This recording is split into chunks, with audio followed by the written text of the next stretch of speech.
நாம் அனைவரும் ஒரே இறைவனை வணங்குகிறோம், ஒரே நபியை பின்பற்றுகிறோம், ஒரே குர்ஆனை ஓதுகிறோம், ஒரே திசையை முன்னோக்கி தொழுகிறோம். அப்படியென்றால் நாம் அனைவரும் ஒரே பிரிவாக தானே இருக்க வேண்டும்.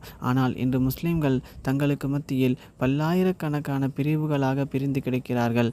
அந்த பிரிவுகளில் இவர்கள்தான் சரியானவர்கள், இவர்கள் தவறானவர்கள் என்று யாரையும் ஆதரித்தோ யாரையும் எதிர்த்தோ நான் பேச வரவில்லை. தற்போது நான் உங்களிடம் கேட்ட கேள்வியை உமர் ரலியல்லாஹு அன்ஹு அவர்கள் இப்னு அப்பாஸ் ரலியல்லாஹ்விடம் கேட்டார்கள்.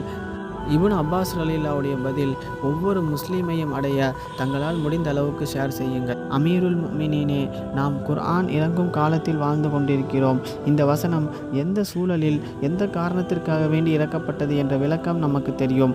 ஆனால் பின்னால் வரக்கூடிய மக்களுக்கு அதனுடைய ஞானம் இருக்காது. எனவே அவர்கள் ஒவ்வொருவரும் தங்களுக்கு தாங்களே சொந்த விளக்கங்கள் கொடுத்து கொள்வார்கள். அந்த விளக்கங்களுக்கு மத்தியில் முரண்பாடு வரும்போது தங்களுக்குள் சண்டை போட்டுக் கொள்வார்கள். ஆக முரண்பாடுகளுக்கும் சண்டைக்கும் காரணம் அது எதனுடைய பின்னணியில் இறங்கியது, அதனுடைய உண்மையான சூழல் என்ன என்று தெரியாததுதான்.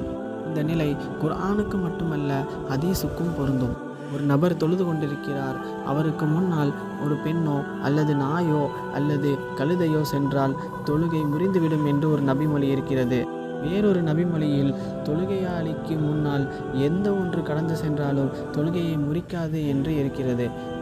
ஒரு ஹதீஸில் முறியும் என்று இருக்கிறது, இன்னொரு ஹதீஸில் முறியாது என்று இருக்கிறது.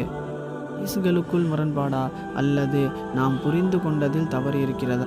இந்த ஹதீஸுகளை மேலோட்டமாக பார்த்தால் முரண்பாடு இருப்பது போல் தெரியும். ஆனால் இப்னு அப்பாஸ் ரலியல்லாஹு அவர்கள் சொன்னது போல அது எந்த சூழலில் யாருக்காக சொல்லப்பட்டது என்ற விளக்கத்தோடு சேர்த்து பார்க்கும்போது எந்தவிதமான முரண்பாடுகளும் இருக்காது.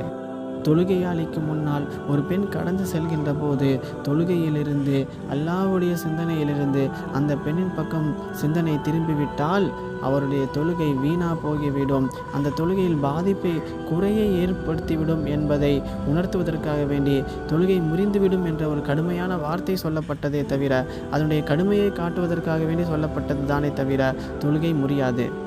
இதேபோல்தான் நாயும் கழுதையும் தொழுகையாளியுடைய சிந்தனையை தொழுகை விட்டு திருப்பிவிடக்கூடாது என்பதற்காக வேண்டி சொல்லப்பட்டது. ஒரு மனிதர் இறையச்சத்துடன் இறை சிந்தனையுடன் தொழுது கொண்டிருக்கிறார். திடீரென யாரோ தவறுதலாக அவருக்கு முன்னால் கடந்து சென்று விடுகிறார்கள். உடனே அவர் தன்னுடைய தொழுகை வீணாக போகிவிடும், தன்னுடைய தொழுகை கூடாமல் போகிவிடும் என்று பதறக்கூடாது என்பதற்காக வேண்டி தொழுகை முறியாது என்ற சுப செய்தியை பெருமானார் கூறினார்கள். இதுதான் தொழுகை முறியாது என்ற அந்த நபிமொழியுடைய பின்னணி சூழல். ஒன்றன் பின்னணி என்ன, அதனுடைய சூழல் என்ன என்று தெரிந்தால் முரண்பாடுகள் மறைந்துவிடும். ஆதாரங்களை விட அந்த ஆதாரங்கள் ஏன் சொல்லப்பட்டது என்கின்ற பின்னணிதான் மிகவும் முக்கியம். இன்றைக்கு சமுதாயத்தில் இருக்கின்ற பல பிரச்சனைகளுக்கு காரணம் குர்ஆனையும் ஹதீஸையும் படிக்கின்ற அளவுக்கு அது இறங்கிய சூழலை நாம் படிக்காததுதான்.